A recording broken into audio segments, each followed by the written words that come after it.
this because this may end up on the art department website, Okay, our little talk, great. or it may not. I don't know.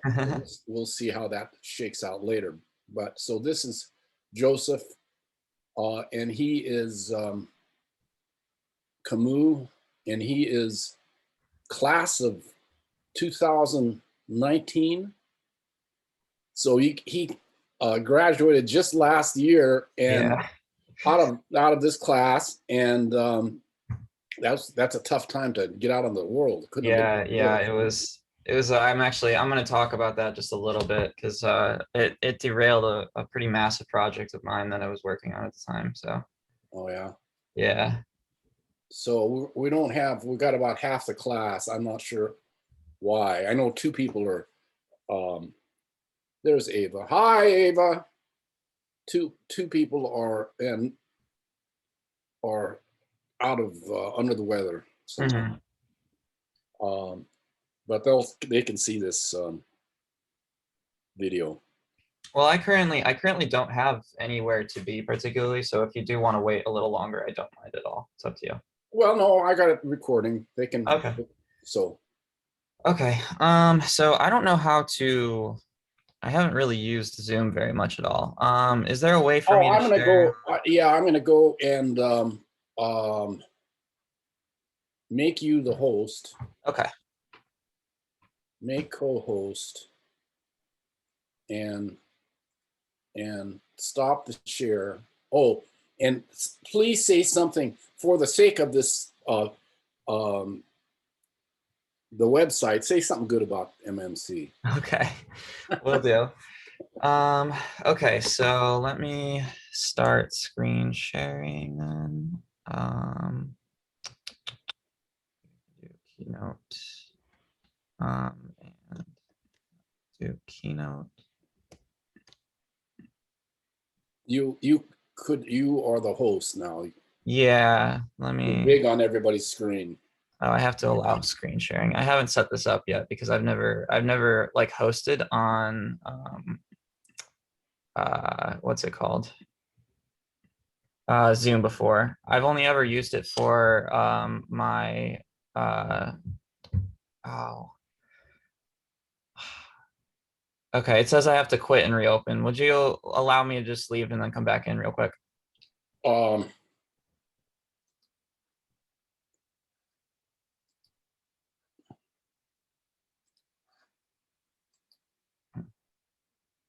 okay, can everybody see this Word document on my screen? Yep. All right, that means now I'm going to go. This is, by the way, everybody, this is the rubric, and I'm going to send it to you. And we're going to come back to this after Joseph Okay. piece. Now, you want me to go back and make co-host again? Yeah, once I come back in, hang on a second. Oh, he left. So the idea here, as long as you're with me on this Word document, everybody see that? Share it and say yes. Yes. You'll read this, but you're going to get, it's going to be sent out to the people that'll do the reviews, and they'll Okay. grade you on these this rubric, these statements, and I'll send this to you. So Joseph's back, and I will do this again. Make co-host and stop share. There you go. Hey. Okay. All right, great. So this is, let's see. Keynote and Spark. So all right, is this showing? This is Yeah. okay, great. So this is just like a repurposed presentation that I gave another mentor of mine. His name's Graham McIndoe. He's a photographer that teaches as an adjunct professor at the New School, and he had me speak on some things. So I'm just going to be repurposing this really quick. But yeah, so I graduated in 2019, and uh, I immediately started working freelance. I was actually already, while in the program still, I was working freelance at like a part-time level. And I was doing music photography, which is what I really dove into after I graduated. Actually, a lot of the projects that I'd worked on at Marymount were based around things that I was also doing like outside of the program. And so Marymount like was a way to help me sort of articulate the way that I wanted to present my work to the world. So since I graduated, like I said, I've been working as a music photographer. And so I would do live show photography, and I would do like studio photography of like artists in the music industry. And the way it would work is, you know, a photo editor from a music magazine or something would come to me and commission me for work, which means I would photograph artists and such for a story or something that someone had written for the magazine. And so there are quite a few publications that actually I've seen my work in print. Some of them that come to mind would be like Rolling Stone, NME, DIY Magazine, and Alt Citizen are all magazines that have commissioned me for work. And so here are just like a few of the photos that I had been taking. So this one is while I was still in the program. I actually used this photograph in several of the projects while I was at Marymount still. You know, I would manipulate the images that I had to fit certain graphic design elements. So I worked with all of these artists, and these are some of the sort of examples of studio work that I've done. And this one, actually, I have it right here next to me. It's a 12-inch vinyl record by a band by the name of Zilched. And on the inner sleeve, actually, I have it printed. So this was the first pressing of 1,000 copies, I believe. But I worked with the artist to determine which photograph we should use and how it should be labeled. So, you know, directly out of college, I started doing this full time on a freelance basis, but you know, full time hours. And in December of 2018, when I still had one semester left, I actually met a band by the name of Native Son. And this was the first show that I'd ever gone to with Native Son. So I photographed them here. And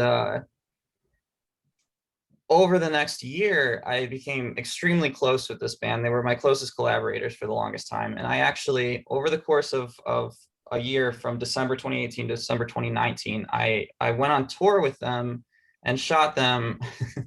Oh, I love cats. I actually shot them a total of 49 times. So 49 different shows in the course of a year. We did tours of the entire United States, and I stockpiled around, I think it was 50 rolls, about 50 rolls of film and a terabyte's worth of digital photos as well. So from that, I kind of developed a really close relationship with this band. And then December rolled around, December 2019. And at that time, they were signing to a new record label. They were signing to a label called Grand Jury Records. And other bands that are on this label that someone might be familiar with, like Hippocampus and Twin Peaks are both on this label. And so December rolls around and they're about to announce the signing to a new label. And along with the signing, they're releasing a 7-inch single, and their manager actually started working on a project with me wherein this 7-inch single, which they were releasing, would be accompanied by, where is it? Let's see. So these are all the studio photos that I took with the band. It would be accompanied by a book. So this book here, this was the massive project that I mentioned before class started. This is Oedipus Race.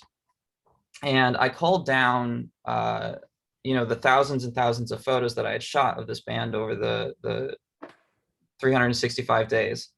And we ended up with around 100 photos that were all put into this book in a first edition of 300. And the first edition of 300, out of those 300, 100 of them were hand numbered and signed. And they were included with pre-orders of this 7-inch single. And so those 100 sold instantly, actually, like within days, really, because they went with the pre-orders. And the other 200 were actually reserved for the band's upcoming summer tour. They were going to be sold on tour with the band. And unfortunately, as we all know, I got hit with what everyone has, and the books became basically a colossal failure. I have the extra 200 copies like sitting in my closet simply because the band just never was able to go on tour again. So yeah, that was kind of like the first like real setback that I'd experienced, simply because I just like launched out of Marymount with this like upward trajectory, shooting for all of these massive publications and working very closely with these like up and coming like new bands and such, and independent labels. So it was kind of unfortunate that, on top of not only not selling these books, I also ended up, basically losing any source of income, because I was primarily a live show photographer, and, live music halted entirely. And so I went from, 4 shows a week to pretty much nothing in a matter of days. And so, I had to use this time like to explore sort of like why I'm doing what I'm doing. And so I started to like turn a little more inward, and I started to work on projects that were a little bit more personal to me. I was quarantined with my girlfriend of 4 years, who also suffered quite greatly simply because she was a dancer. And so, any form of live performance isn't going to happen. So I started doing like some self-portrait series and such, just to sort of explore like artistic bits and such. And then I shot my girlfriend as well, Cassidy. And then I also started to explore design again, because, while I was at Marymount, I was a double major. And I graduated with majors in both photography and design. And for a bit, I actually abandoned it until I had to make this book again, which I did the whole thing myself. I designed it all and worked directly with the printers and everything to put this together. So I turned back to design because there was a professor from Stuttgart that I absolutely adore. His work was doing a worldwide collaborative project called Open Collab. And they still do sessions of this if you guys are ever interested. They essentially do a sort of live collaborative project where they'll have designers upload either type or an image, and those images will be randomized with the type and superimposed over one another in like a bitmap format with other designers all over the world. So this one will show you, this was my Instagram handle at the time, at Rothko. And it'll tell you, where the designer that you have been paired with is from, where you're from, what their handle is or name or whatever they choose to type. And it just superimposes your work with their work. So there's just a few examples that I have. Again, using the images that I shot of native sun, repurposing them. So yeah, that was the big thing. And then, I sort of sat and I started to wonder, like, what was the reason for all of the things that I was doing?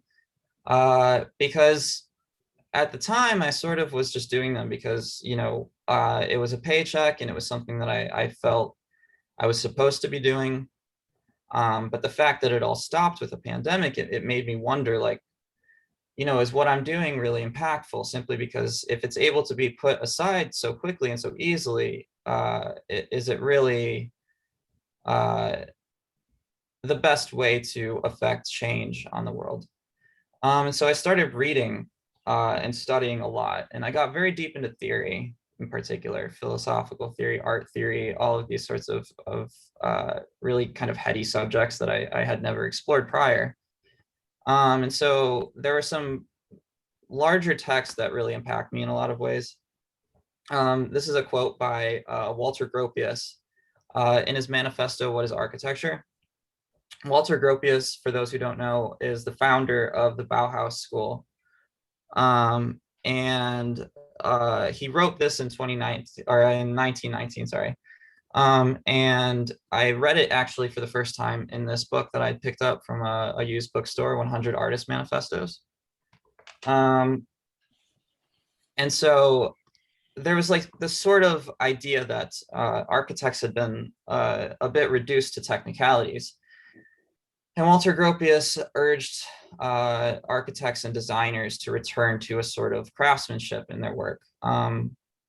A much more like slow form of making, a much more hands-on form of making, something that would create objects that are actually deeply impactful in people's lives. From there, I moved on to the Situationists, and the Situationist International is an avant-garde movement of the 60s that has now, since I've read about them, deeply influenced me.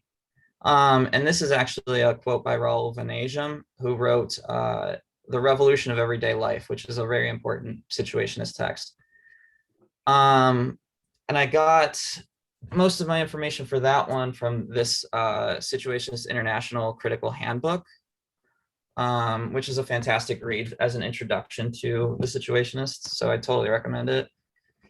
And then from there, that led to Henri Lefebvre, who currently I'm still reading, I'm still working through. But Henri Lefebvre is very famous for his commentary on architecture in particular. And reading Lefebvre made me realize something about design and something about architecture that made me think that if I truly wanted to impact the human condition in any capacity or affect change on the world, then the best discipline to go about that at this point in my life, and from what I'd read, architecture would have been, the best choice for me in that particular instance. Which is why I decided now to go to grad school, because it was the best combination of sort of the undergraduate degree that the undergraduate education that Marymount had given me based in design, and the sort of political and philosophical values that I held, and the public facing nature of architectural work. And so that led me into applying for graduate programs, which was a tedious but actually not as difficult process as I would have expected. So these are all of the colleges that I applied to. For the most part, everything overlapped rather well. So I didn't have to write separate essays for a lot of them or anything like that. Most of them asked for the same sort of things.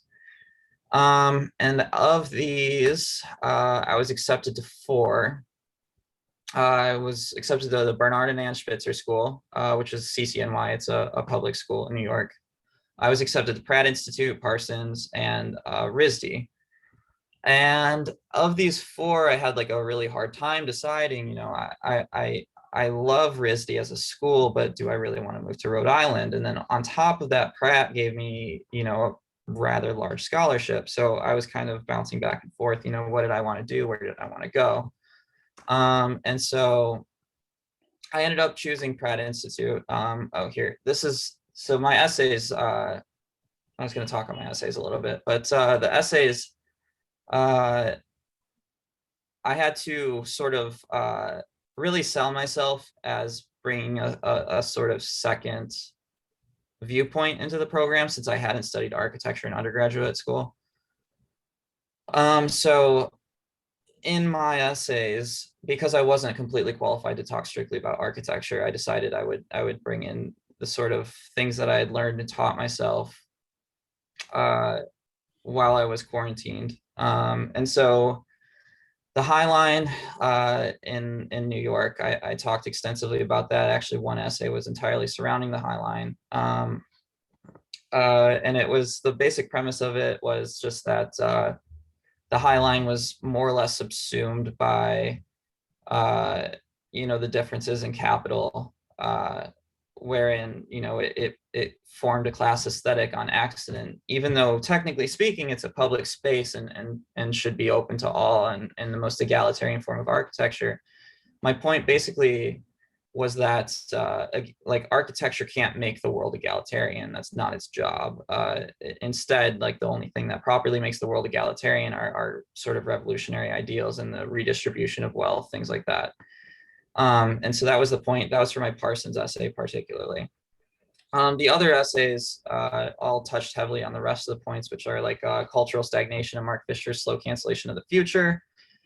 These are kind of the ideas that, you know, since the 60s and late capital and modernity and post-modernity rolled around, you know, cultural stagnation has become more and more rampant, wherein we don't really see any particularly new cultural developments. We just see kind of rehashings of previous trends and such. Like you think about music, fashion, even art, all sort of mimic what has already happened instead of seeing any sort of new developments. Um, there's things like Baudrillard's hyperreality, which is this idea that the virtual and the simulation and simulacra have sort of removed people from being able to properly view reality like face to face. And then the Board Spectacle Society is basically a precursor to Baudrillard's hyperreality. I actually have, this book will be, if you read this book, this will be the most important book I think an artist can ever read, The Society of the Spectacle, by Guy Debord. From there, I went on to derive and unitary urbanism, which are concepts that Lefebvre talks about a lot. Also very interesting things to touch on. Lucas's theory of alienation, which is a Marxist theory, also something interesting. Class aesthetics and détournement. Détournement is the repurposing of objects for it's the closest English translation is misappropriation. So these are all like, you know, they're not super important to just know, but they're all very interesting if you ever want to read about any of them. So then on top of that, I had to rehash my portfolio, which I have pulled up actually for you. Is that coming through? Can you see it? I just switched. Okay. All right. So this is what my portfolio kind of looks like. I have, you know, these photos in here. This is just the Americans. It's a long collection of photographs that's basically me documenting my life in various ways, all the different shoots that I've done, things like that. Oedipus Race was the project that I had shown you guys. Of course, all of the photos are on my website, the entire thing. These are graphics that I've worked on. A lot of this was done during my undergraduate program while I was at Marymount. So these are some show posters, a single graphic that I did for a friend. some more show posters, more graphics for singles, et cetera, et cetera. This was examples of print work that I've done.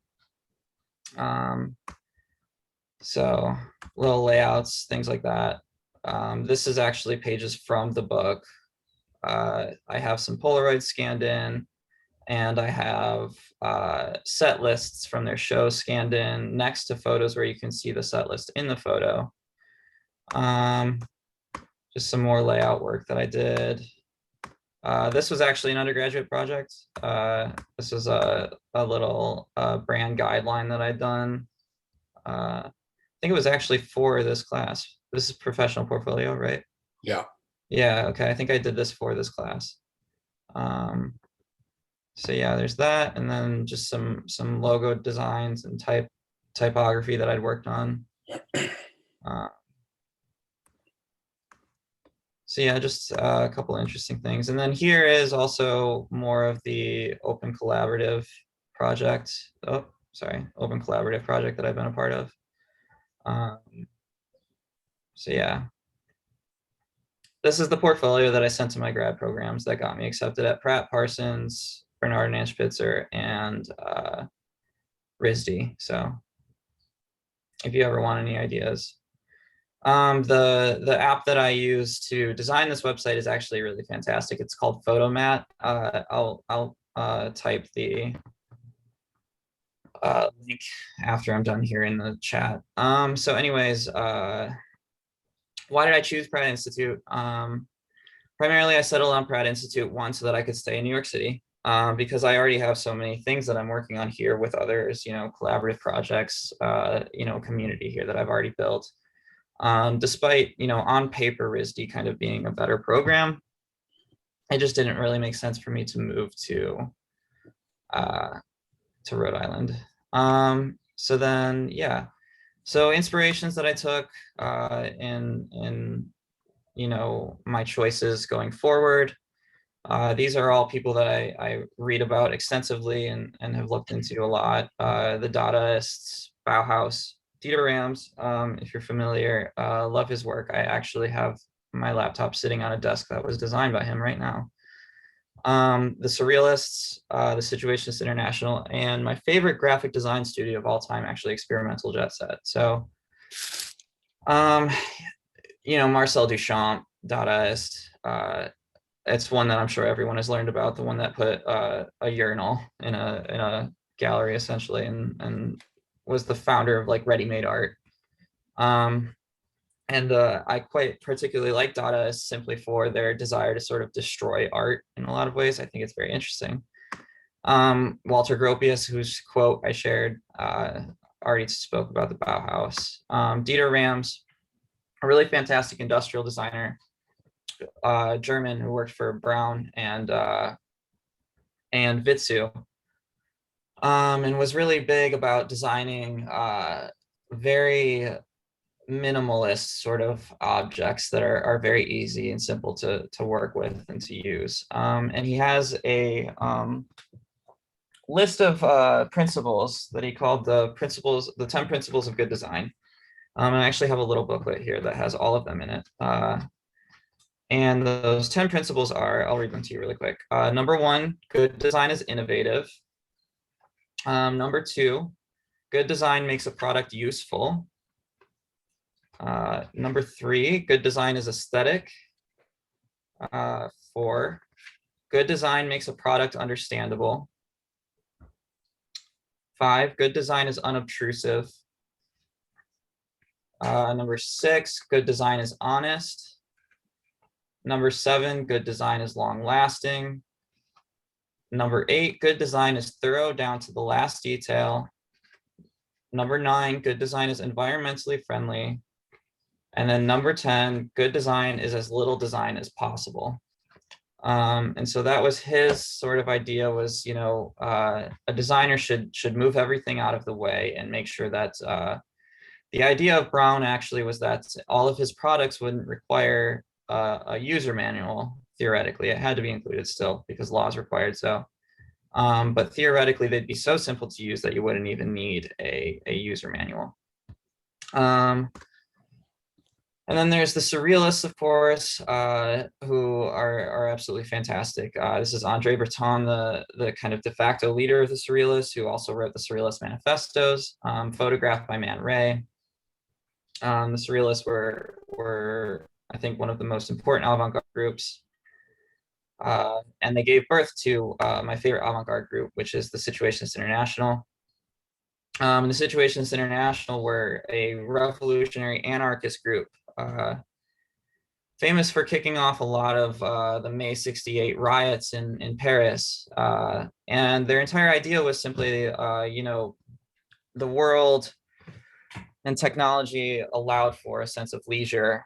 And so people should turn life into art simply because we have the ability to do so now, because everyone is well provided for enough that the only time people feel that they need things is because they've been convinced that that's so. Whereas the world is perfectly situated to provide people with what they need so that they can explore creative endeavors for the rest of their lives. And I take a large amount from the Situationists. That's actually, Debord was the de facto leader of the Situationists, and then this was the handbook that I mentioned as well. This is a good introduction to all of the other texts. There's also Venetium's The Revolution of Everyday Life, and a few pamphlets. I actually have a folder of PDF files that have a lot of these things in them, because anarchist literature is typically available widely and for free, that I'm going to share once I'm done here. So yeah, and then there's Experimental Jet Set, which is my favorite graphic design studio, but they actually also do like a lot of architectural work. And they take a lot of inspiration from anarchist movements like the Situationists, like the Proletarians. They're actually a Dutch studio. So yeah, these are just book recommendations if you want to write them down. What is architecture? That's what I showed you. That's just a short manifesto. So I actually have a PDF of that one that I'm going to send. Breton's Manifestos of Surrealism. I have that one right here next to me. The Situationist International Critical Handbook. Debord Society of the Spectacle. Hal Foster, Design and Crime.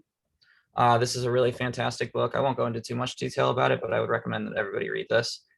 And then Aesthesis by Jacques Rancière, another aesthetic philosopher. Really interesting stuff as well.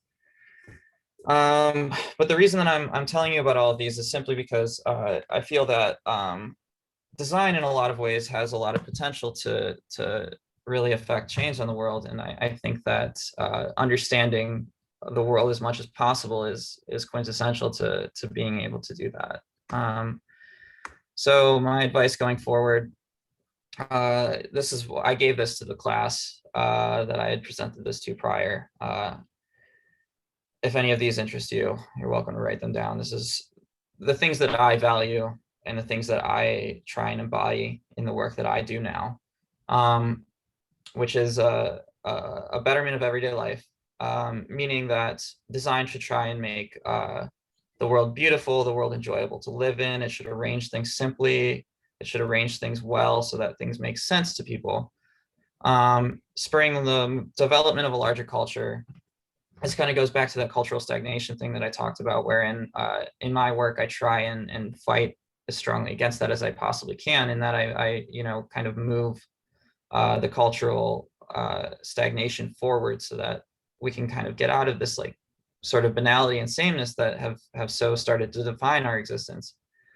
Design resisting the commodity. This is probably the hardest one that design, I often find design having a problem with, simply because graphic design in particular, and industrial design as well, actually, are very often about selling a product. And I understand that everybody needs to pay the bills. I absolutely do. But I try and wrest design from that sort of subduing that it's undergone, in that it's typically only used to sell things. I think design has a potential to be so much more. It can do so much more than simply sell products, and it can do so much more than just create brand identities, of course, which is always good. but I think that it needs to resist being so subsumed that it can no longer do anything else.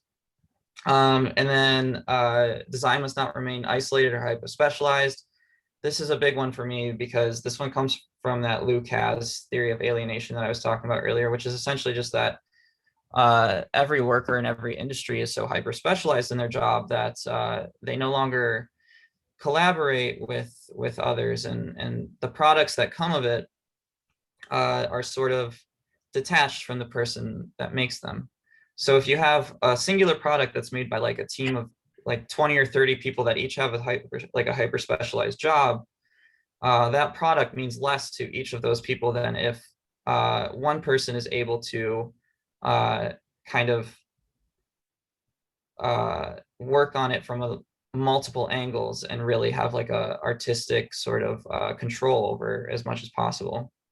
It's kind of like the auteur theory in cinema and film, wherein you know, a lot of the most famous films are directed, written, you know, filmed, edited very heavily by a single person. People like Jean-Luc Godard come to mind. But anyways, design must be diffuse.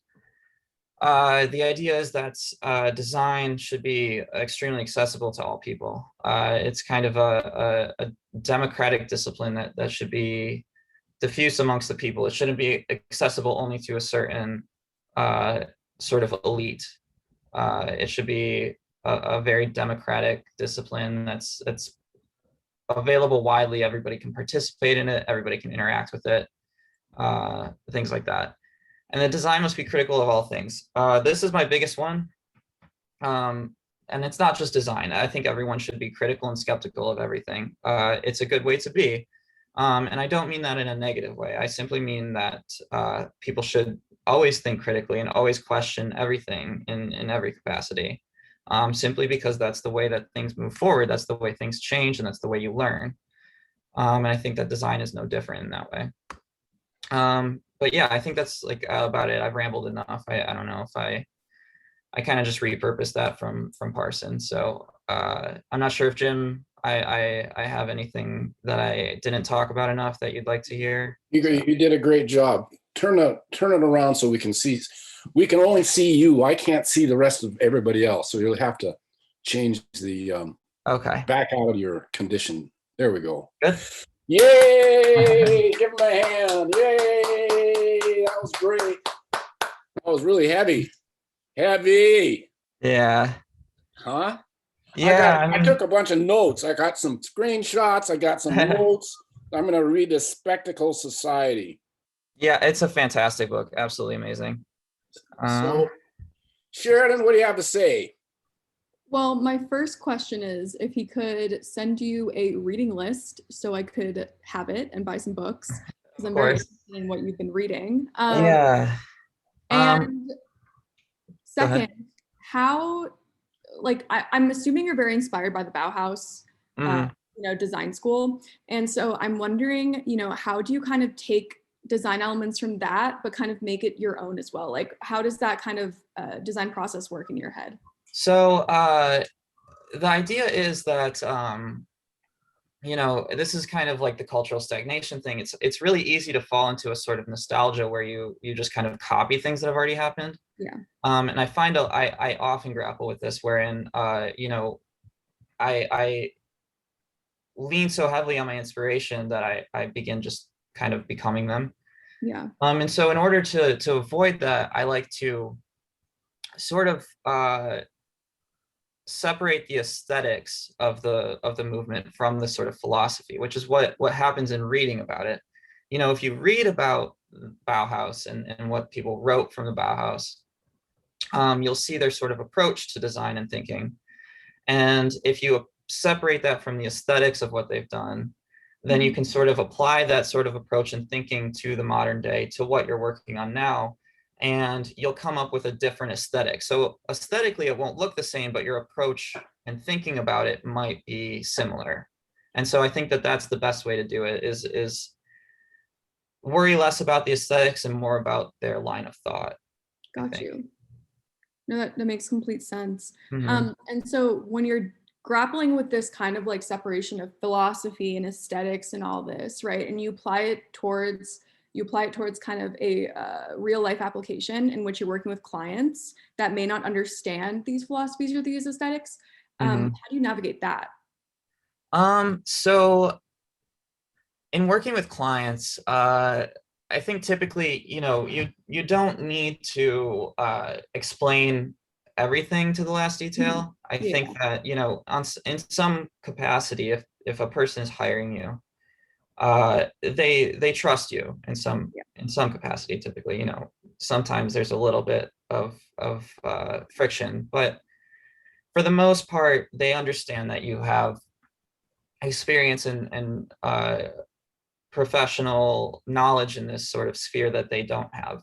hmm, And so if you're working with a client, uh, typically, particularly in graphic design, when you're working with a client, their main concern is going to be aesthetics. Again, so if you're approaching things with a certain line of thought, you can adapt the aesthetics that thought uh, materializes as in different ways. So if a client is coming to you with certain complaints about the way a thing looks, you can still approach a solution to that with a different line of thought. for sure. And so I think that the way of viewing it would be the inspiration and thought that comes from these past projects like the Bauhaus is more for you and your team and the people working on the project. The client doesn't really need to know particularly about that. I Um, you can explain your position as much as possible, why you think something is good, why you think something is bad. But at the end of the day, um, you know, your job is to come up with the best sort of solution to what the client is asking for. Um, I don't have a whole lot of experience with super corporate settings, so I don't know if that applies as yeah. much. I work primarily freelance, so most of my experience comes from things that I have a rather large amount of control over. Okay. But that's what I would have to say about that mostly. And thank you so much. Of And I course. think that brings me to my third question, which might Mhm. also branch off. But how did you go about building your freelance base, and how did you like? Were there any certain groups or guilds or partnerships that you became a part of that helped you find clients, or did this kind of like start by like friends needing Yeah. design, and then you kind of collaborating with other artists as well, or like how did that kind of come about? So this is a little bit of a tough one. I actually am not like the best person to ask for this, simply because the way that I got my start photographing in the music industry is I was actually an employed touring musician for a very long time. Okay, well, From about the nonetheless, time, still, experience. yeah. Yeah. So from the time that I was like 16, I was already going on tour and such. And eventually I just quit playing and instead started taking a more design and photo approach to the scene that I was a part of already. So, my situation is really unique in this aspect. But my experience, especially, I suppose, I was already a touring musician before I moved to New York. When I moved to New York is when I stopped playing. And the first thing that I did when I got to New York is I started going to all of these shows, and I started meeting all of these people, and that's kind of how everything got kicked off. Um, I would say that the best bet for me has always been collaboration in some capacity. So, if you want to make it places, I urge you to really strongly work with other people on projects. I think that that's the best way to like sort of form a bond. Um, but yeah, that's the best advice I can give. I can't really talk much to like guilds and proper job searching and stuff, because I had a really like kind of strange route to it. So Got you. And so now you're going into architecture for your master's? yeah. So I decided that I didn't want to keep doing this. I understand. Yeah, and yeah, so I just had so much time to sit and think that I just decided that architecture was the best move for me. So So, Fantastic. Have you heard of the architect Le Corbusier? Yeah, I love him. Okay, I was Absolutely. gonna recommend him too Yeah. because I think, you know, your use of form and stuff is very interesting, and I think there's a lot you might be able to, you know, extract from his Mhm. use of space and shape. Yeah, I actually in all of my stacks of books, I have Toward a New Architecture, which is one of the books that he wrote. Okay. Uh, that one, and then there was another one. I think it's like The City of the Future that I haven't read or something. But Okay. yeah, he there's actually a joke about Le Corbusier. I think it was Mies van der Rohe made a joke about him where he said that Le Corbusier will finish a building and then write 10 books about it. So true. Yeah, so yeah, actually, I've only read like little bits of him. I haven't read fully about him, but I do love his work. I actually right above, is it still here? No, I had a book that was all hand drawn, Le Corbusier. So Nice. yeah, Well, good luck, and I wish you the best. thank you. You as well. Thank So, you. Joseph, what happened about you're going to graduate school in Europe? Yeah, yeah. I'm going to Pratt. So. I know, but you said the last time we talked about this last year, you said I'm Mhm. going to go to Europe. Oh, well, yeah, I was gonna do industrial design in Copenhagen, but COVID stuff. So Oh, that's the reason. yeah, because they were only gonna do online stuff. So You had some good advice by saying, as I remember, that it's cheaper over there. it is very much cheaper. It is. It absolutely is. You'll not have a debt after Yeah. school if you go to And school. I thought that was brilliant. there was something too about school being cheaper that is really important to me, simply because now if school is cheaper, you know, essentially a lot of programs in the United States are very heavily like, well, this is for credentialing reasons. It's like, what kind of job can I get after this or whatever, which of course is important and is particularly important when you're going so far into debt. You know, you want a return on investment. However, because school is cheaper in Europe, there's a different kind of culture surrounding it, wherein people go uh, to school because they are interested in the theoretical aspects of things, because they're interested in learning about them on like for the sake of learning, rather than a sort of credentialing kind of thing. Um, and I think that that's an inevitable conclusion of school. It's you know, astronomically expensive, which is why I'm the biggest like advocate for you know, student debt relief and free public schooling and such like that. So As we all are. yeah. So any other questions out there? Ava, how you doing? Okay, Joseph, it's been great. Thank All you so right, much. fantastic. Yeah, thank you for having me. I'll send you a reading list. And I also have a collection of PDFs as well that I've accumulated that I can send if you want to send that out to Well, everybody. So if you send a reading list, that'd be great. I can forward that to everybody. of course, yeah, that sounds good. Okay, all right. So keep in touch. Let us know how you're doing. Of course, will do. Thank you for having me. Oh, well, thank you for coming. Thanks a Yeah, lot. of course. Bye, everyone. You gotta give me back the screen. Oh, right, right. Okay, how do I do this? Let's see. How do I do this?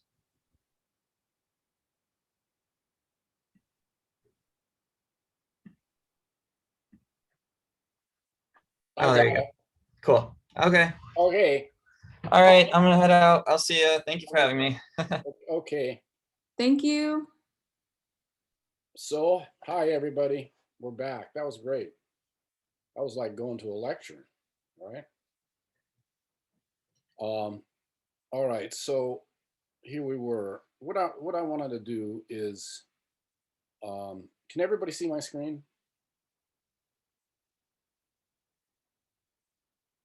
I got Victoria. Thank you for shaking your Yes, head. you can see your screen. So we got to go through. I'm going to do this. I want to see whose works and concerning of the people that are here on your websites. I need to get this to Victoria, this is yours. Yay, it works. I'm just checking to make sure it works. We'll look at them later. Wait, did you check it or were you just notified? No, I'm just checking the URL right now. Oh, okay. And I'll come back later because I just want to go through this, make sure that I got and then we'll come back later and review it. Maybe not today, because I want to make sure everybody's is up. So I'm giving it a little more time. So Olivia. Oh, wait a minute. This is wrong. This is why I'm doing this. Oh, Olivia. Sorry, I'm here. Hi. Your website. I don't have your website. Yes, I keep forgetting to do that. That is my fault. It is on me. It's gonna be on me. If you don't do it, it's gonna be on me. Yes, I don't want that. I will. It's just I don't have an excuse. I just have not been. Okay, well, can you do that, please? Yes, I'll do that. All you have to do is go to Wix and sign up, and then you'll have a website. Oh, okay. You don't need to, you have until May 18th to post everything. Understand? Yes, I do. But I gotta have the URL or else it's not gonna get on the MMC. Okay. Okay? That's one of two things. All right. As for the project, I know with my previous two, I was a bit behind. I'm still a little bit behind in presenting those because doing the animatic and then going to the animations a little time consuming, and I've been having trouble with my tablet, so I'm going at a slower pace than I'd like. I know I was supposed to present for one of my projects logos, but because of my tablet issues, I was going to upload before class started. I couldn't. Not sure what's going on with my tablet right now. I got to figure that out. So I kind of just started hastily drawing them. I know this is very unprofessional. I would have preferred not to be in this position, but I kind of just have logos that I was designing for a few of my characters drawn on paper. Olivia, Hmm? I think that drawing is a great way to start anything and everything. Yes. So that's not a bad approach at all, because Yes, you can I just had quicker some. with your fingers than your head. But please let me go through the websites for everybody, and we'll come back to. Oh, okay. Okay. Okay. All right. Sorry about that. That's all right. So I'm gonna put Ava's up here and see if that works. Yes. Yay, Ava. Hi, Jim. Hi. How you doing? Okay. I'm gonna put Hannah's up here.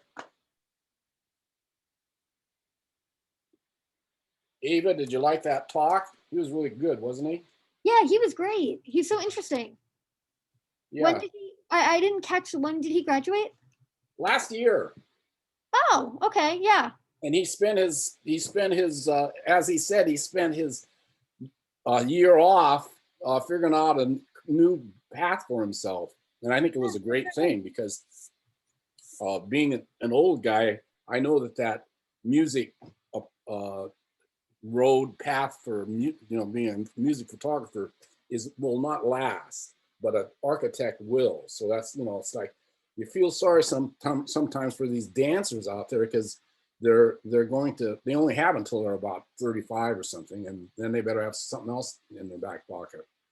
So anyway, that's another story. Hannah, you're looking good here. You got your website going. Thank you. I just have one comment on my website. Okay. Not that it's just aesthetically visual. You don't have to have the HTTPS. It can just be avamacros.com. It literally makes no difference. It just looks nicer. I say that again? I missed it. if you scroll back up to my website, you can access it by just avamacros.com. You don't need the https:/ or anything. Well, that's automatic. Yeah, no, I know, but like the other, like you don't need it like writ. Okay, it's fine.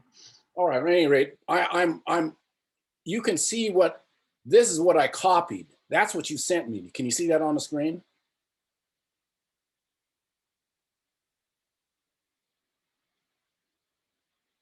Hannah? All right. Yeah. Shirley? Did you say my name? I did, but I'm now going to talk. I'm going to address Sheridan. Okay.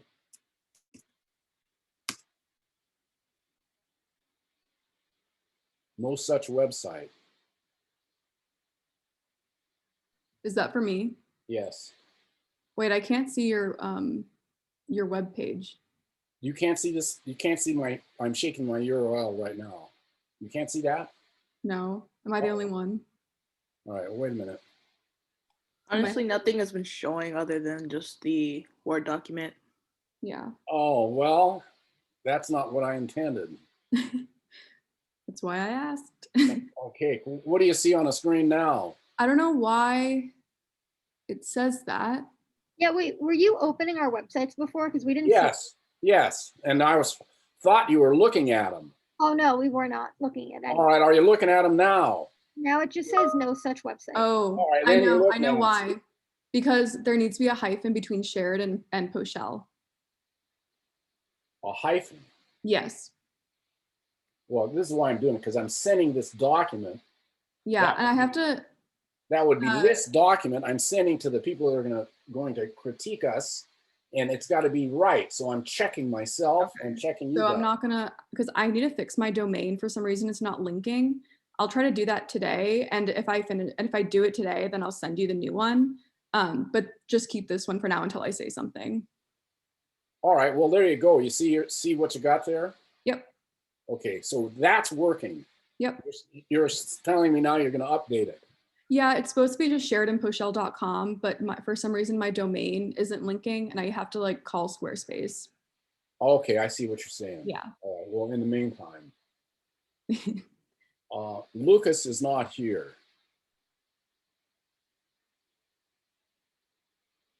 Zuleika.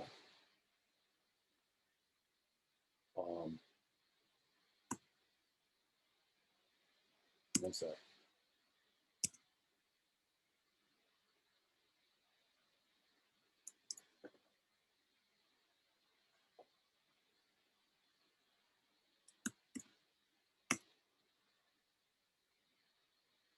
Yay, yay, it works.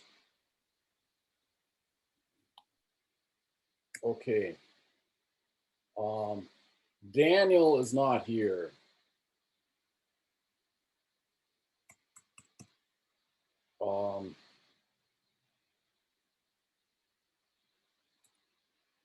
Stephen is here.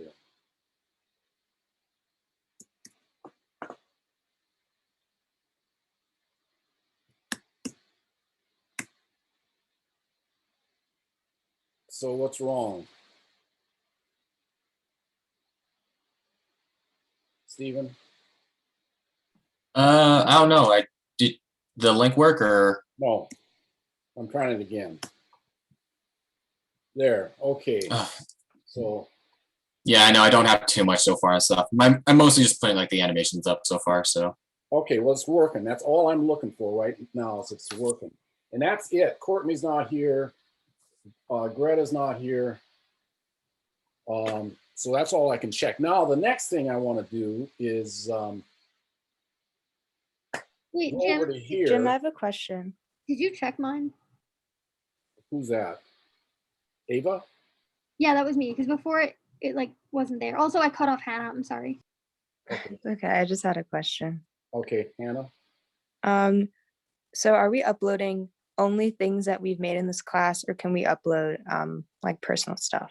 You can upload your personal stuff. Whatever it is, the best you think, the best you want to present from from any sphere of your life is your portfolio. Does that make sense? Okay, thank you. So you're going to be judged in totally, not just from this class. I'm looking here, okay, it's Ava. Because you didn't see it, I saw it. Oh, cool. No, it doesn't matter too much. I was just making. There it is, see it? Cool. Just want to double check. Okay, so we'll talk about this later. Yeah, that's fine. Because I just want to make sure that it worked.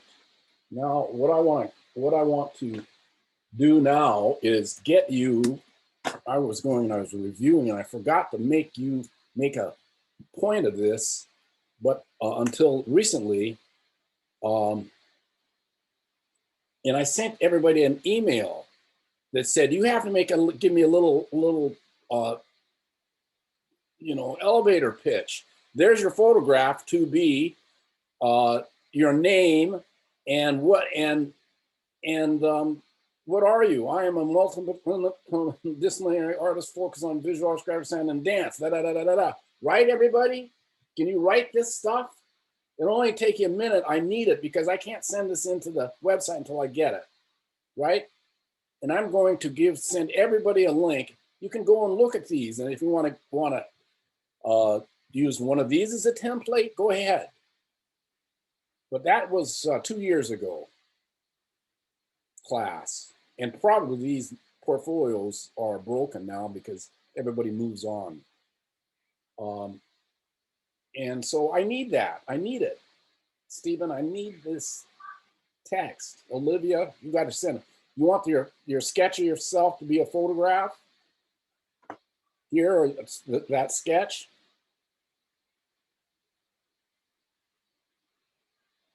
Olivia?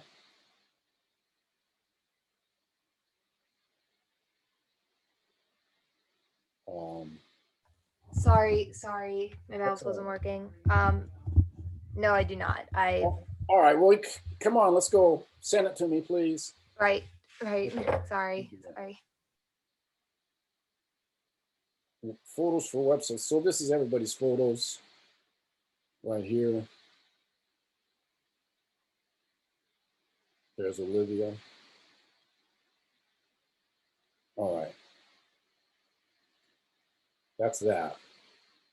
Hey, now what? Olivia, did you want to present your drawings?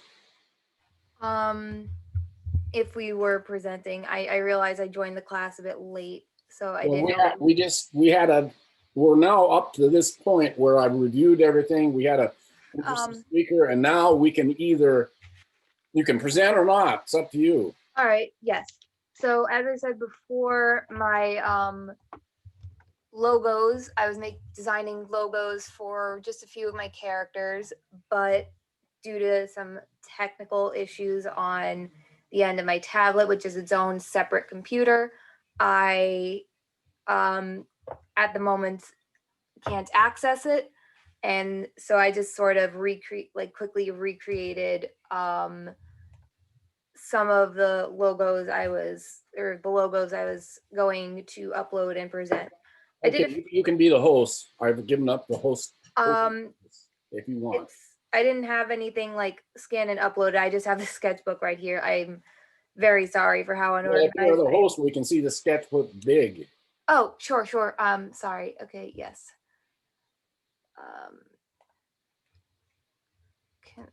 Is it just the share screen or? Yeah.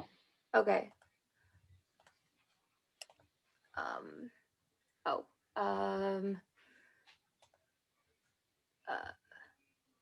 Sorry, I'm like trying to figure it out. I'm sorry. All right. Because hitting share screen would just share the screen. You want to? Yeah. Okay. Just hold your pictures up to the. Right. I am so sorry. That I understand. Joseph figured that out, how to have that doubles thing, and we haven't done that in this class. So. Okay. So this is the For the character I've been presenting in class, the logo I had in mind is actually taken from a very early aspect of her design. It's just, you know, her eye, because that's like sort of what I want to be, sort of like almost like a central point. She's a very monochrome design, and so her eye is sort of one bright color that stands out. Like so I kind of, my plan was to just make sort of layers of blue for the iris, and like either a black pupil or like a white pupil in the middle. Um, the, just because the original, that's what her eye originally was designed as when I first made her all the way back in middle school. And I just sort of wanted to pay some sort of homage to that original aspect of her design. Okay. I had 3 logos, but I hadn't like drawn a bigger version of the third one. This is a more abstract one. I kind of am, it's based off my character. His name is Damon. It's actually just the pattern on his shirt. It's 2 vertical stripes across the torso, and then these 3 horizontal stripes on the arms of the shirt. It's simple, but it's just sort of something I feel is representative of his design. And then the third one, which I hadn't gotten around to drawing in the sketchbook all big, was like an apricot that was also a bell. It's because the character who that's based off of, his first name means apricot and his last name means bell tree. So I thought I would combine those to make his logo an apricot bell. And that's sort of all I had to present. My plan was to sort of draw them in Adobe Illustrator to get a more clean, a more precise geometry to the logos, as much as I can be precise when drawing. This type of drawing, I know I can't be so precise with. Okay, so you take a look at the calendar and check off the weeks we got left. Okay. And then and manage yourself. You got to pace yourself Yes. to do that. And that's part of being a success in any capacity, is being able to pace yourself and meet a deadline. Mm. So you got to think about that by looking at the calendar and figuring out what you're going to get done. Yes. Who else would like to present? So I'm going to choose people. Steven, you want to show us something? Yeah, sure. I'm on my 4th animation right now. Hate to admit that I am kind of behind and stuff like that. It's just been time consuming, but I am making good progress. You want to see? There you are, co-host. Okay.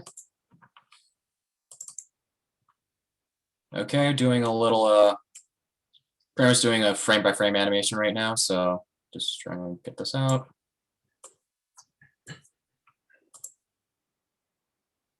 Wait, hang on.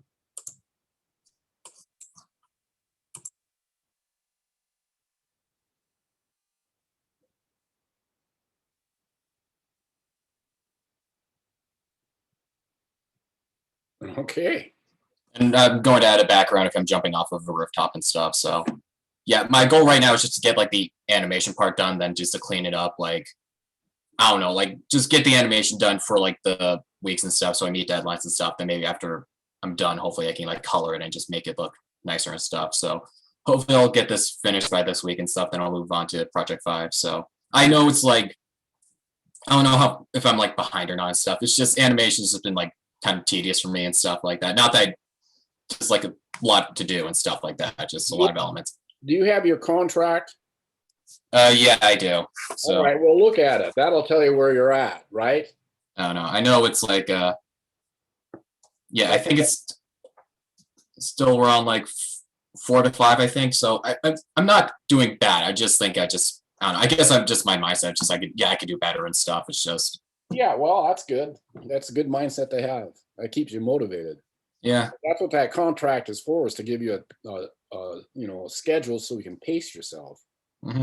Because the end of this class is going to happen very quickly. In fact, it happens a week before it ends because we got to have all the websites up, and then I got to send it to the, the critics. Okay. Okay, send it back. Ava, are you gonna show us something? I also have like not been on top of this, if I'm being quite honest. Like, I don't know where this week went. But yeah, so We had a week off. yeah, and What I do you- didn't even have a break. I was so busy with work and everything. But no, I have a bunch of photographs that I would like to use for that I'm going to turn into these line works that I don't have on my computer. But I have just been photographing around the city. And that's what's going to be turned into this line work for this coloring book. All right. So you know the deadline, right? Yeah. All right, you're at school right now. Yes, I am. Is the Camus Art's office open? No. Not now, but when you're there, this is a side topic. Okay. If you're there, is it ever open? Yeah. It's usually open on Fridays a lot. And you're there. Here. Yeah. Okay, I'm gonna send you an email and have you do me a favor. Okay, that's fine. I mean, I could also get it open for you now if you need. No, I don't. I don't need it now. The school is going to be renovating. You understand that? Next year is going to be the whole 8th floor. Yeah, and so they're making everybody move things out. So that's kind of what's going on in the background right now. Yeah, I know. There's boxes everywhere. Yeah. Okay. So Victoria, how you doing? Fabulous. How are you? Okay. Yeah, I have something to show you. I just have to be host or. There you go. Thank you. So this week I'm actually ahead of schedule.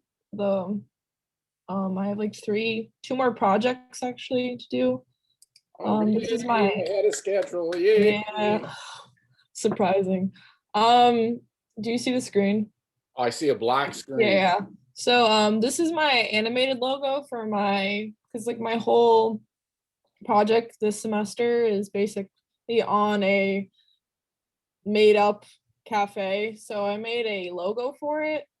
I took animation for one semester and I didn't really expand my knowledge on it. So like this is the most I could do on it. So we don't see any criticism. Excuse me?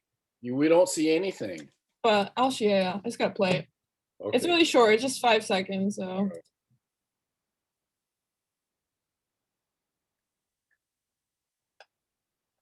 Okay, that's good.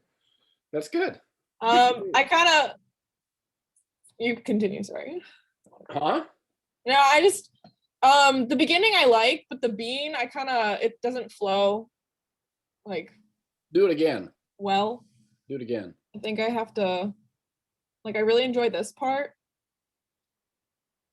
I think there's like a spot where I have to fix. I maybe it needs to go roll all the way off the screen. Okay. And also that logo container needs another second. Okay. Okay.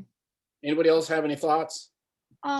Yeah, Victoria, I think I know what you're saying with the bean like enlarging. That maybe slow that down ever so slightly. Okay. And yeah, like Jim said, like slow the whole ending down so there's a little more time. Like one more beat, It could be, Ava, what do you think about this? That it doesn't enlarge, it just rolls across the screen from left to right. That will take one change out of it. And you'd only be doing one thing, which is bean rolling instead of bean growing up big and then rolling. So you want to keep it small though? Because like no, make it big and just roll it. This is just a suggestion. Ava, what do you think? I like the way it enlarges. I don't know. I think maybe there is an issue from it enlarging from like nothing to big, but maybe if it starts out small somehow and gets big, like a little bit bigger. I think it's the timing from going really, really tiny to really, really big. Because like the thing is, the part of the bean is part of the logo. It's like the handle of the container. Oh, that's cute. So I don't know, like, do That I doesn't keep, read. Good idea, but it doesn't read. Goes too quick and you can't read it. You can't read it now. It looks like a beans in a box. so, but like, wait, what do you mean? Like, you can't read it like once it's too small, or? It's the association of the bean as the handle of the box Mhm. does not carry to the viewer, Okay. at least to me. Ava, But Mister, so can you play it one more time, Victoria? yeah.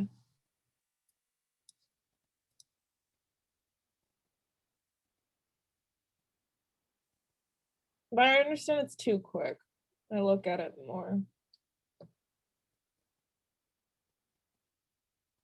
Like, I don't know if there's a way to like emphasize it. well, I think you're kind of over designing it. Trying to make that thing be a handle on a box and then a bean and then roll and then enlarge and then roll. I think it could be a simpler statement. So remove the bean? No, just, well, my suggestion was have it roll left to right and you have two elements, the box and the bean. And not make the bean have to come from the box and trying to be a handle. So keep it this size and let it like No, roll like a. keep it big. But how? So just remove it as a handle. So like I just. Well, I don't know. I gotta get somebody else to agree with me or not. It's there. That bean then rolls. The box goes away when the Okay. bean rolls over it Okay. from left to right. Now let somebody else give you some advice as well, because that it may work. Well, it may work. You save this file, you redo it, and then we compare. So you want left? Like I'm just trying to get what you're saying. So you want like the bean from here. I don't know if you see my mouse. You see it? I see your mouse. That. From- Well, maybe it should go from right to left. I'm not sure. Right. and then have the logo, I mean the name of the company appear after it rolls over. Yeah. Okay. I mean, that bean could roll over, and as it rolls over the space where the name shows, So, like gradually, okay, like it Yeah. appears. Okay. Yeah, I was trying to do that, but I also was, everyone's having a tough week, so I try to get it done before. But I knew I was gonna edit this either way because I have the time. Well, that's good. I mean, that's good. I'm just, everything I've advised is to simplify it. Okay. I agree with Joseph. It's you try to make things simple. True. Okay, awesome. Okay. All right. Hand it back. Hannah, do you have anything to show us? Yeah, I haven't gotten around to coloring the model sheet, but I started on my next project, which is the Arizona postcard, and I uploaded a bit of that to the box. To the class Dropbox? Yeah. Oh, wait a minute. I don't have a class Dropbox. You uploaded it to your folder.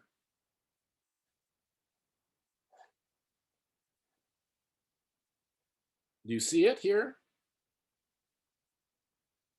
I don't see your screen. Oh.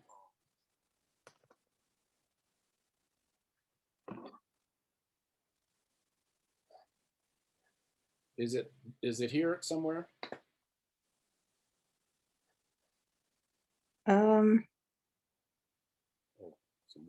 Today. Untitled artwork.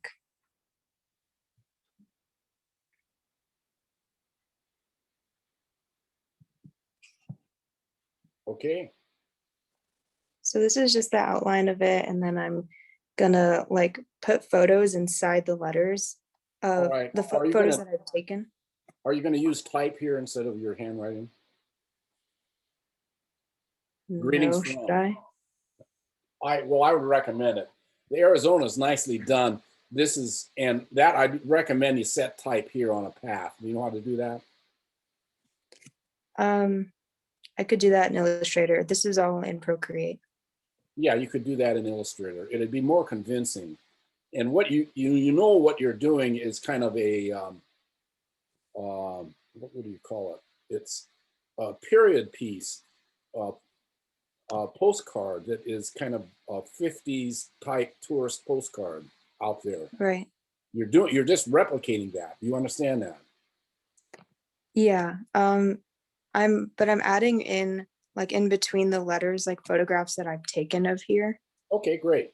As long as you understand it, that's all I'm want to make clear, that you understand what you're doing. This is not like it's like postmodern, because it's taking something that is very much in the consciousness of the culture and it's representing it. So it's Right. almost an appropriation. Do you understand that? Yes. Okay, good deal. All right. Thank you. So Zuleika, are you there? Yeah. You want to show us anything? Yeah. If I could. Coming at you. Okay. All right. This cat wants some food. That's the problem with him. All right. So I kind of made 4 different shirt designs. Okay. I don't exactly show my like entire desktop, but at least one at a time. This is So lovely. yeah, this is just one of the shirt designs I'll be putting like a mock-up and possibly like a website, kind of do like for like a product. The product I don't know what to call the product area, like the product site, I guess I can call it that, with the images of the mock-up. And I kind of want to, since the last thing I'm going to be making are the stickers, I want to include that also into that mock-up like website, like the design aspect of it. I'm not actually making like a physical website. Yeah, well, you're designing a website. You're not coding it, you're designing it. Yeah. Okay. So this is one.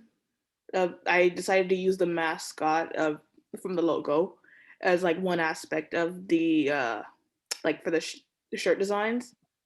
Yeah. Let me see. There's another design for one of the shirts. I decided to kind of, along with the mascot, I decided to go with like the 2 other designs with this one are all food themed. So we have like a rabbit that's like strawberry themed, got some pink and sparkles and all that. Let's see. This one, which is basically kind of like a cat in a in like a little teacup with a flower. So that's another design that I made for the shirt. And let's see where this one. It's a little like penguin that's dessert themed with ice cream. Funny. Do you know everything is symmetrical? Mm-hmm. Yeah, I use a lot of like the symmetry tools and all that to try to make everything as symmetrical as possible. Okay, well, So at least it looks good in my eyes, at least. All right, it shows that it's symmetrical. That's your intention. Yeah. All right, good job. Yeah, so that's all I have for today. Are you gonna put those on t-shirts? Yeah, I'm gonna be putting them on t-shirts as mock-ups and then placing them on like the site design. Okay. What did you think of Joseph's inspirations for his designs? They're interesting. It definitely shows in like some of his work, especially like since I'm currently like learning about like the history of graphic design, I'm a lot familiar with what he mentioned was his like inspirations. So I thought that was nice. Good. All right. You're coming from quite a different direction than he is. Yeah, definitely. Just so you know. All right, Sheridan, how you doing? I'm good. I can show you guys something. Okay, here we go. Let me see. Yeah. Okay, so You're on. I've been working a little bit on the typography for the beer can that I've been doing. So instead of doing like the hand drawn, I kind of found this font that I really liked and added the actual name of the beer on it, as well as I just like made up a quick brand. So like for a brewing company, and then the information underneath, and then including the ABV and the fluid ounces, and then, or the fluid ounces, and then I have to add the barcode in. But I was just You don't have wondering, to add the barcoding. huh? Don't do it for me. No, I'm doing it for myself. Don't worry. I think it adds to it. I don't know. I think barcodes make a design a little bit interesting, a little bit. I think it detracts from it. So there you go. Okay. But yeah, this is what I have so far, and I was just wondering your opinion on it. I'm not sure about how, you know, this is laid out. I don't know if I like this. I don't know if it breaks it up too much. Is but- this, are you, those stacked letters are hard to read. Do they Yes. all go on that label as you're showing it? What do you mean? When I read those stacked letters, I read S, A, Mikai, Yes. Yeah. Bo. So that's why I'm wondering, should I stagger it? Do you need all three of those words? Yes, and I would like to do the vertical type because it's reminiscent of Japanese design and Japanese aesthetic. Well, it doesn't read. You want anybody to read it? You look at it and it looks like it's awkward Okay. because we Well, read why ask? left or right. How are you going to fix that? Let's see. Now that sake, if you remove those other stacked letters, that sake will read because it's only 4 letters. Okay. So I recommend that you make the other 2 horizontal as the English language calls for, and let the sake be stacked because that will read. Samibito.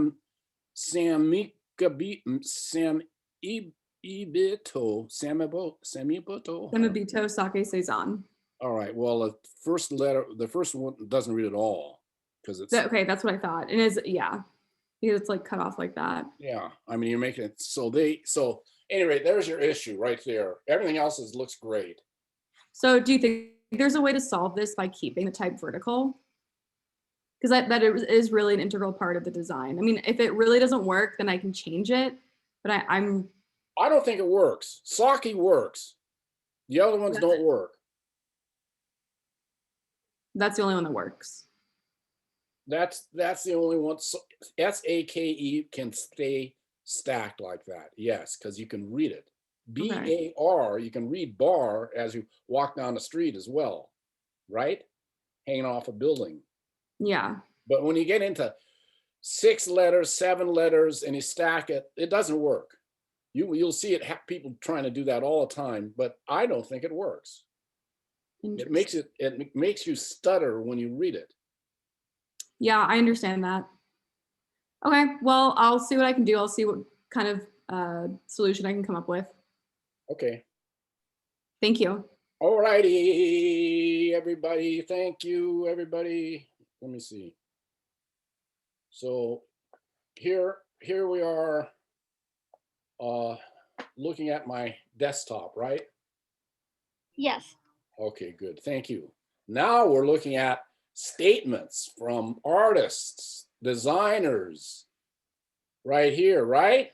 Everybody? Yeah. I leave you with a plea to send me yours. Okay, everybody? Are we done today then?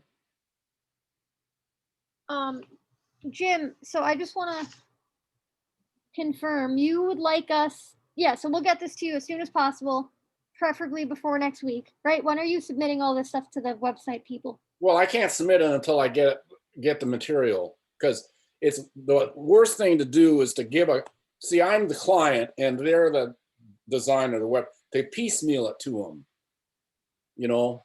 And so, I mean, that's bad form to have to piecemeal stuff when you could, if you can get everything together, give it to them all at once. And then they just can do their job. Yes, Otherwise, I'm wasting their time. So having been on the other side, on both sides of the fence, I'm trying to be a good client to the webmaster at MMC by getting you guys to send me this stuff. And I started early as I am inclined to do. I know, Because I I knew that- understand that you want to give it to them all at one time, but when is like a day that you would like to have them all in? Tomorrow. That's all I was asking. Okay. And I know that I'm not going to get it tomorrow too, because I've been through this experience. But if I keep, asking, soon I'll get it. Okay. So as soon as possible, actually. Gotcha. Okay. Sounds So good. I can send it to them and I don't have to think about it anymore. Victoria, what do you have to say? I was just questioning, I mean, I was just gonna ask, how's this whole grading? So they give us our letter grade and that's how our pass or like, Oh, I showed that starting out here. Yeah, can you go back to that? I'm going to go, let me see, where is it? Oh, I guess I closed it. Like, I guess we could just talk about it next week. I feel like. No, there's not a whole heck of a lot to talk about. I'm going to send you this. Okay. And you're going to be, Okay. they're going to look at your website. They're going, and you can reflect on this when you are at your leisure, I don't have to read all this because I'm going to send it to you. Judge on a scale of 1 to 5, 5 being exemplary, 1 being not yet qualified. So there you're going to get A to A, right? 1 to 5, 5, 5, 5, 5, 5. I add additional comments. I'll encourage them to give it some rationale. I add 5 tens up, 5 there's a little arithmetic thing I have to go through. 25. So I add 5 5s, let's say you're exemplary, up 25, divide by 5, you get 5. Now 5 is the top number, but it happens to be half of 10, so I can go back and just double that, and that will go to the rubric or the grading procedure that I have on the syllabus, and there's letter grades that correspond to the number grade. So if you get a 5, that equals a 10, 10 equals an A. Does that make sense? I'm doing this just because it parallels the way I grade all my classes. So is this like the entire weight of our class, these other people grading us? Well, I'm the responsible, so I get to monitor it. Well, yes, of course, but I mean, is there anything that else that gets factored in? Not now, no. Okay. Just this. Okay. I mean, it's that, in past years, I would have considered attendance. I would have considered those early reports. But in our Zoom culture, I'm whittled down lots of my classes to the most important things, which is what your portfolio is, right? That's the most important thing. Yeah, and just to confirm one more thing, we have to be finished with all of our projects by May 3rd. Is that correct? Right, that's Oh. 2. Let me look on the calendar. Yes, I believe it is May 3rd. Well, you have to May 17th is the last day of class. Yeah. So you got to get them in no later than, well, I'll say the 10th, May 10th. That says review. Right. Yeah, after that day, then you start to make sure your websites are all loaded up and ready to go. So on the 11th, you have your projects. That's the date. That's the date that I would like to see your classwork finished. We'll review on the 17th, or no, on the 10th, and you'll upload the 11th. Now, of course, knowing that I always leave time before the deadline, that's why I'm saying May 11th, because the real deadline is the last day of class. But I don't want anybody to know that. I want them to think that it's May 10th or 11th. so that indeed you will have it by done by May 17th. Everybody understand my thinking? So keep in mind that the deadline is May 11th. Does that make sense, Sheridan? See what that, yes, Victoria. So we're not presenting these to the people that you're just sending them the links and they're gonna look at it virtually Yes. through. Okay. Yes, and that is, I think, in our culture now, that is how you're going to be Okay. reviewed the very first time. And if you make the cut, then they're going to invite you in to the office. Yeah. Understand? Well, makes it easier too. Because I thought Well, they were actually gonna come into the class and we were supposed to present them. That's how it's been in many years past. Yes, and it works really good. It's a fun day, and everybody gets to meet people, and you have a little camaraderie at the end. But I decided that I was not going to do a one-on-one, make you guys sit through a one-on-one Zoom with somebody, and three people or four people that you never met, one after another. That would be that's too tedious. So just do it the way that they're going to see it.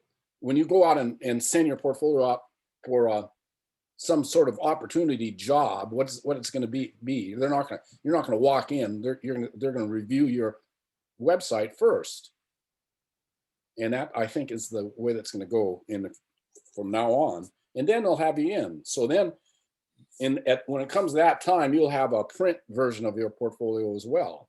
Not only what's on the web, so you can have something to show them, and they can look at, and have something you give back and forth between. That's how. But we're not doing that until next year. Any other questions? Are we done? Yeah, I think that's it. Goodbye, everybody. See you later. See you next week. Work hard. Thank you, Jim. Okay. Bye. Bye.